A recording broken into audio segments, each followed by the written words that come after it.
Good afternoon. My name is John, and I will be your conference operator today.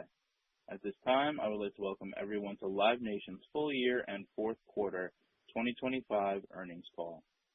I would now like to turn the call over to Ms. Young. Thank you, Ms. Young. You may begin your conference. Good afternoon, and welcome to the Live Nation full year and fourth quarter 2025 earnings conference call. Joining us today is our President and CEO, Michael Rapino, and our President and CFO, Joe Berchtold. We would like to remind you that this afternoon's call will contain certain forward-looking statements that are subject to risks and uncertainties that could cause actual results to differ, including statements related to the company's anticipated financial performance, business prospects, new developments, and similar matters. Please refer to Live Nation's SEC filings, including the risk factors and cautionary statements included in the company's most recent filings on Forms 10-K, 10-Q, and 8-K for a description of risks and uncertainties that could impact the actual results. Live Nation will also refer to some non-GAAP measures on this call. In accordance with the SEC Regulation G, Live Nation has provided definitions of these measures and a full reconciliation to the most comparable GAAP measures in our earnings release. The release reconciliation can be found under the Financial Information section on Live Nation's website. And with that, we will now take your questions. Operator? Thank you. We will now be conducting a question and answer session. If you would like to ask a question, please press star 1 on your telephone keypad. A confirmation tone will indicate that your line is in the queue. You may press star 2 if you'd like to remove your question from the queue.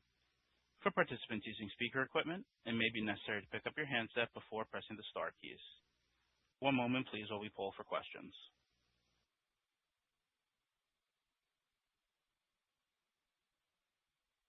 And the first question comes from the line of Stephen Laszczyk with Goldman Sachs.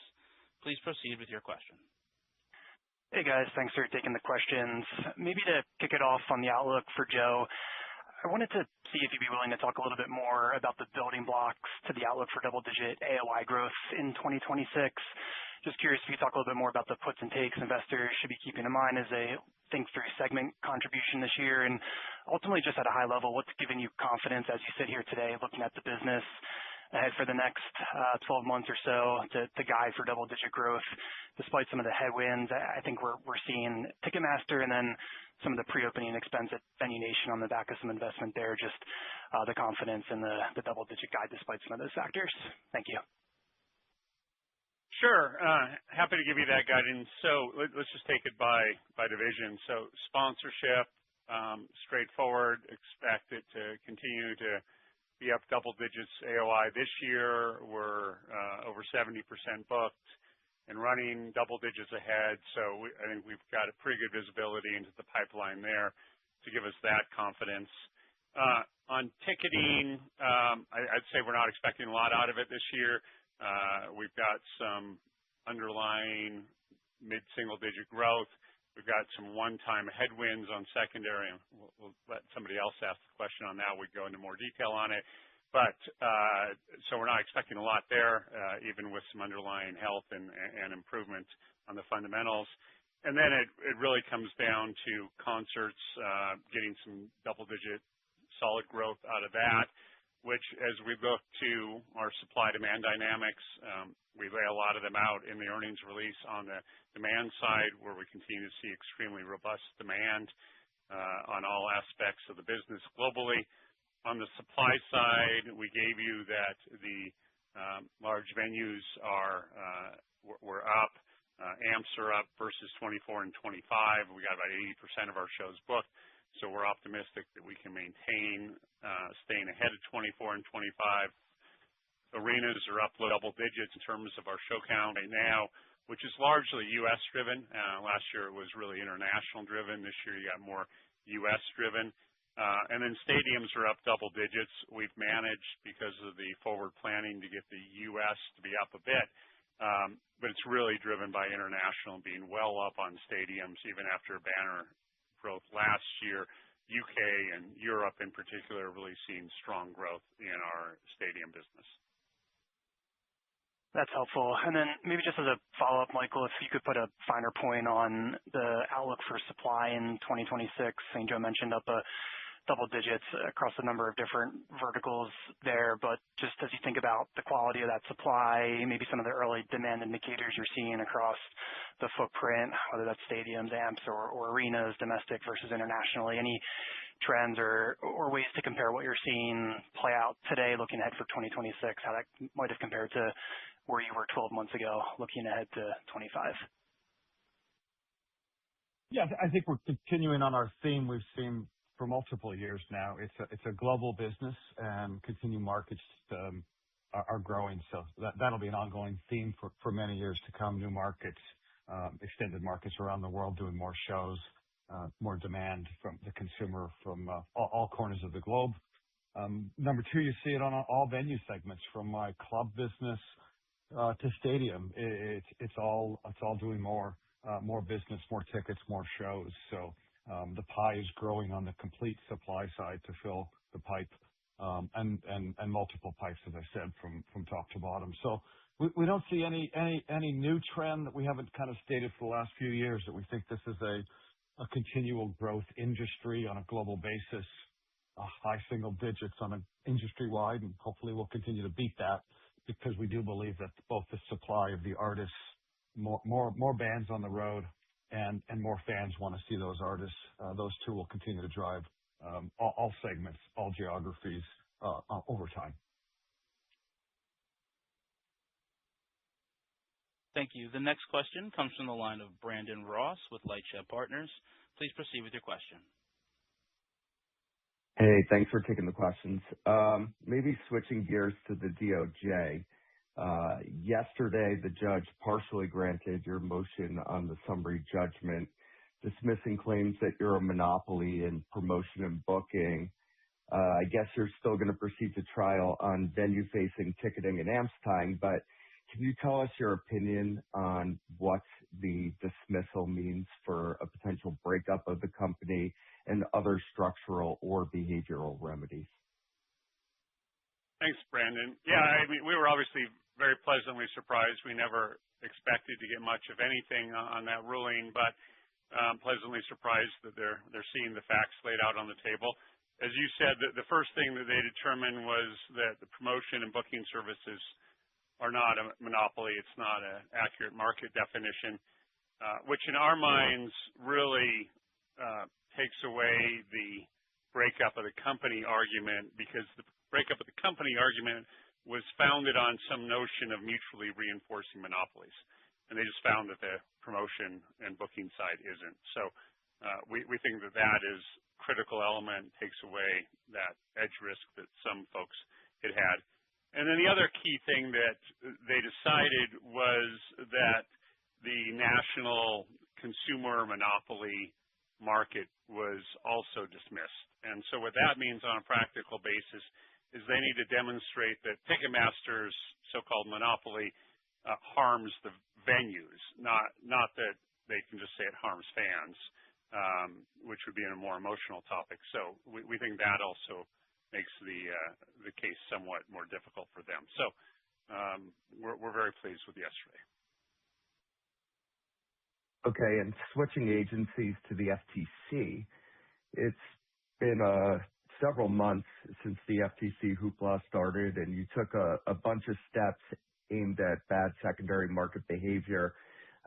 You reiterated in your answer to Stephen's question that it's having a real impact on Ticketmaster's secondary business. But can you tell us your view of the impact that your initiatives are having on the broader industry?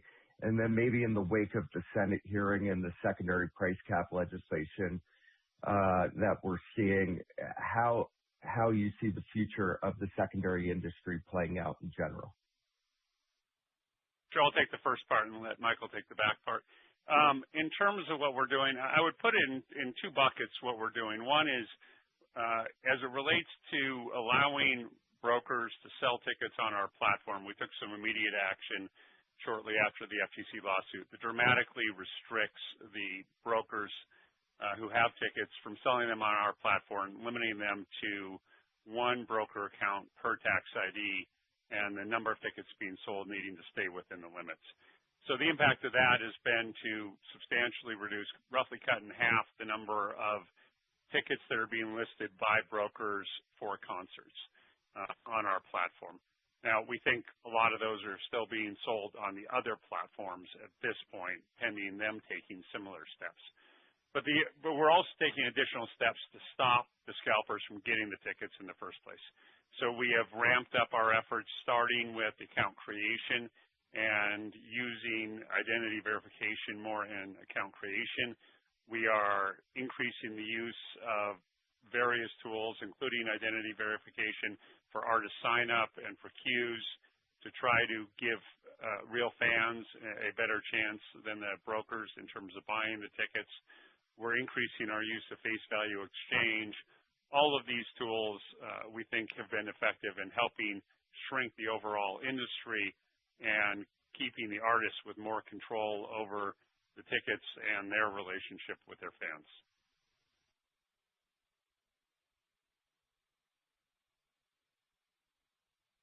I don't know, Michael, if you want to comment on legislation. Legislation is obviously, a lot of it's going on a state-by-state level. We've been very clear that we're supportive of giving more control to the artists. We're in support of price caps because we don't seem to be getting more nuanced solutions to give the artists that control, and we'll continue to support that artist agenda.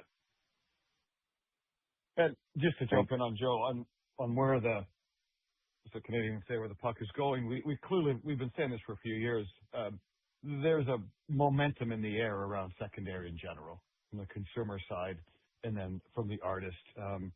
So we like that. We're doing everything we can to build tools for the artists. We just launched something with Noah Kahan this week to do a better job. It's not perfect, but it's much better at identifying. We rolled out a program with Kid Rock, worked hard with Kid to figure out how we can help him. I think we have over 100 artists now using face value exchange. So we're liking where this is headed. We believe that artists will continue to gain more control, want to find better ways to limit secondary, and the company that has more of the tools will win in the end. And ultimately, I think legislation will creep in as it is state by state to aid in their fight against secondary. Great. Thanks very much. And the next question comes from the line of David Karnovsky with JP Morgan. Please proceed with your question. Hey, thank you. I guess first for Joe, it'd be kind of helpful if you could dig in a bit more on the demand side of what you're seeing in terms of the indicators. If you could parse that by regions or venues or consumer segments, that'd be helpful. And then for Michael, you've been quite active in arena acquisitions in Europe over the past few months, so I wanted to see if you can speak a bit more to the playbook there in terms of kind of the investments you're making into those venues and then just how it plays into your broader goals across the continent. Thanks. Sure. On the demand side, we're continuing to see very strong, consistent demand. We gave you on the earnings release a number of specific points on just the volume of fans that are showing up for artists, how tremendously popular they continue to be. It also flows through to festivals. We continue to see strength of demand at the club and theater level. I think the thing to continue to remind ourselves, to continue to remind you guys, is you look at the U.S., 75% of the tickets are under $100. Artists are acutely aware of the need to have all of their fans be able to afford to buy a ticket, maybe not the front row, but to buy a ticket, and they're very focused on keeping it affordable. So we're not seeing any pullback, any issues whatsoever in demand for any budget-conscious fans.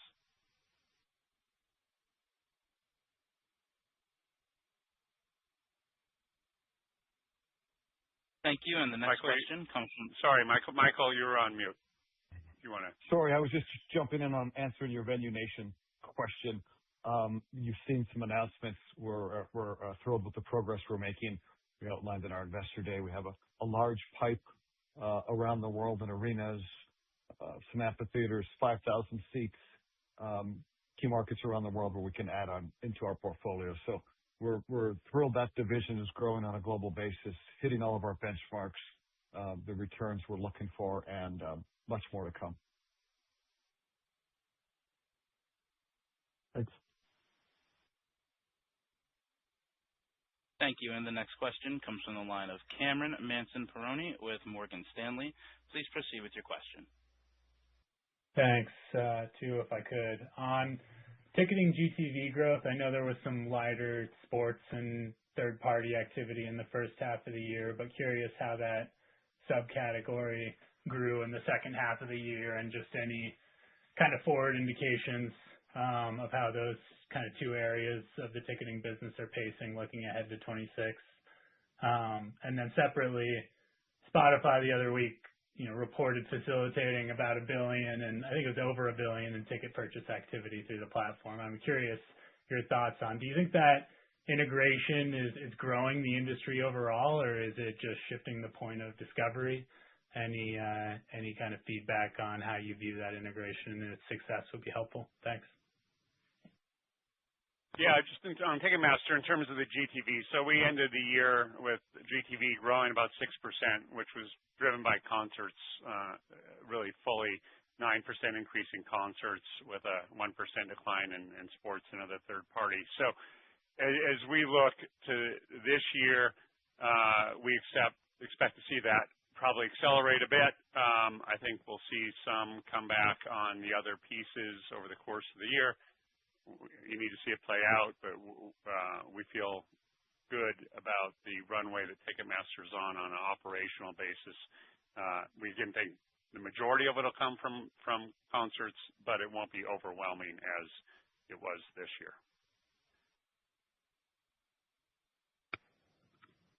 On distribution, Cameron, there's almost two businesses. There's the superstar stuff that has incredible reach, tends to sell out on its own, and we don't need much help on that. The artist has such a medium and efficiency. But a lot of the stuff that doesn't sell out around the globe, we love all of our distribution partners, Spotify, the Facebooks, Verizon. We've had lots of different partners who help us reach fans, and some of those shows that the Tuesday night show in Indianapolis that isn't sold out. We'll take all of the reach we can to help get to those customers. That's helpful. Thanks. And the next question comes from the line of Robert Fishman with MoffettNathanson. Please proceed with your question. Hi, good afternoon. Two for Michael or Joe, please. First, appreciate the extra disclosure on Venue Nation. Just given the pre-opening costs ramping up in 26, can you help us think about the overall ramp and trajectory for Venue Nation on a total portfolio AOI basis to reach that run rate in 28 and 29 that you called out? And then separately, when you think about the longer-term Venue Nation opportunity, how big of a contributor is international versus U.S. when you're thinking about that going forward? Thank you. So just first on the specific numbers. So this is the first time we've given you the exact numbers, but I think we've been talking about this concept for a while, which is you've got a bit of a ramp-up cost as we build out Venue Nation, and some of those ramp-up costs are going to be large as a percentage of the benefit in your first few years. So you're seeing that $25 million cost this year, last year ramping up to $50 million this year. I don't expect it to continue increasing at that level as we get to more of a steady state, and then we start to get the full mature when the buildings have been open 2 to 3 years. So I would expect, and we give you the fan count for both buildings that we opened last year and buildings that we're opening this year, and how that is going to a steady state. We've given you the profitability per fan in different forms, so I think you can probably model out how you see the increases, but and then look at that in the context of the Investor Day and what we gave you over the multi-year in terms of the Venue Nation potential. So that should help you triangulate on the rate of increase.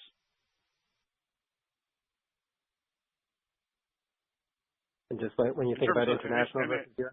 Yeah, in terms of long term, clearly international is a huge focus for us, both Latin America, Europe, Asia, about it in top cities more than markets, but you are underdeveloped in the international markets on key arenas because you don't have the NBA, NHL infrastructure like you do in the U.S. So we're seeing tremendous opportunities, whether it's building a new venue or going into a market like Paris with La Défense, a tremendous arena, great potential there.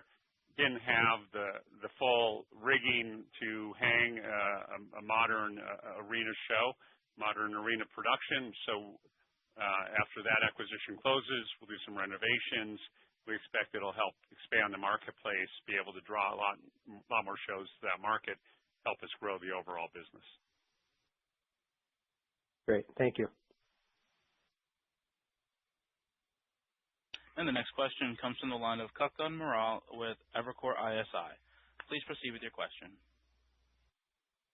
Great. Thanks for taking the questions. I had a few more on Venue Nation. First, Joe, to follow up on what you just said, when we do use all the helpful detail you provided at the Investor Day and try to triangulate the rate of increase in Venue Nation AOI, it really looks like this year, 2026, could be an inflection year. And when you look at the AOI, the fan count build and revenue and AOI, it seems like it could accelerate further in 2027 and 2028. I know you don't provide specific guidance, but is that just the right framework to perhaps think about what's going on underneath the hood with not just Venue Nation and concerts, but maybe on a consolidated basis as well? And second, the acquisition of ForumNet Group in Italy was interesting. I know the heart of the deal was centered on their arena, but there are two other venues in their portfolio as well. So I wanted to see if acquiring companies that operate in multiple venues could play a more prominent role in scaling Venue Nation going forward, or was that more of a one-off? Thanks. Yeah, just in terms of the ramp, I think you will see an acceleration that you would naturally have. If every set of venues that you get, if you build one, there's probably a 3-ish year to run rate. When you buy them, maybe a 2-year to run rate. So as we build that base, you're going to naturally get the benefit of all the pieces. I mean, just to give you, a little bit of context. So if you look at how we envision building our owned or operated fan count this year, I'd say it's kind of 20% from venues we open in 25, about a third from venues we open in 26, and about half organic. So if you think about that playing out as you add new venues, yes, you're going to accelerate your rate of increase because you just have more pieces that you're adding into that funnel. So would absolutely expect each year to help grow that base of fans in our operated venues. Sure. Venue Nation, it's just a one-off. We're not looking to buy venue management companies. We don't love the return on those businesses as much as we like owning the venue and fully taking over the P&L. So in this case, they were added bonuses, but not a regular strategy. Perfect. Thank you both. And the next question comes from the line of Batya Levi with UBS. Please proceed with your question. Great. Thank you.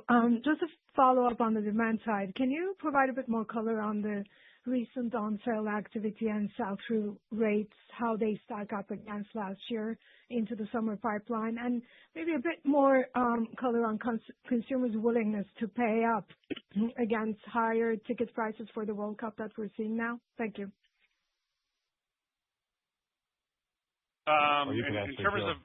In terms of the on-sales, we're seeing consistent performance with overall demand, sell-through levels as we were seeing last year. Obviously, every tour is a little different. We gave you a few at the very high end on the release with Harry Styles and BTS and Bruno Mars showing levels of demand higher than we've ever seen before. But in general, we are still seeing front to back the tickets selling across all the different size of venues. And then we're not involved in FIFA at all. We're not involved in selling their tickets, so we can't really opine on what they're doing. What we do know is for the concerts, the artists are very acutely aware of who their fans are and how to manage that relationship with them and how to manage the brand. And as I said earlier, they're making sure they're pricing their tickets so all their fans can get in the building, and the front of house where they think it's going to end up being somebody buying on secondary. If the brokers take them to get a big arbitrage, they'll take more of that money for themselves. So I think you're continuing to see that same macro story play out. Got it. Thank you. And our final question comes from the line of Peter Henderson with Bank of America. Please proceed. Yeah, thank you. So, I mean, it seems like you're seeing, great international momentum across all regions, but I'm just curious where you're seeing the best momentum. Like, is it in Europe, LATAM, Asia Pacific, and sort of what's the mix shift implication for margins and capital needs, based on that? And then what's the biggest constraint internationally right now? Is it venues, local partners, regulation, or talent routing? And I have follow-up. Yeah, we're seeing all the countries equally have the appetite for that live show. So whether it's São Paulo or Milan, the major cities around the world all want to have superstars. Great. And then I guess when Ticketmaster, venue chooses Ticketmaster today, what are the top 2 or 3 differentiators that are consistently closing the deal for you guys? Is it the fact that you have the best technology? Is it the fact that you're investing tremendously, in fraud tools or bot prevention? Just curious, what your feedback is on why venues choose you so frequently. Yeah, I think number one reason why they choose us is because we just sell more tickets. Empirically, a promoter or a manager would tell you they look at the shows on the tour. The Ticketmaster ones are most effective at helping them sell the most tickets, getting the highest grosses from their show. So what they can do in terms of using our distribution, using our marketing capabilities, in terms of using our pricing tools to make sure they understand what's the right level to get to all the fans. So that's the number one reason. And then depending on the marketplace, in the U.S. where it's more mature, it's going to be more economics driven. In other markets that are less mature, some of the other software tools on the venue level are going to matter more. But selling tickets is the overriding number one factor. Thank you. My apology. The line had dropped, but it looks like you took over, Joe, so thanks.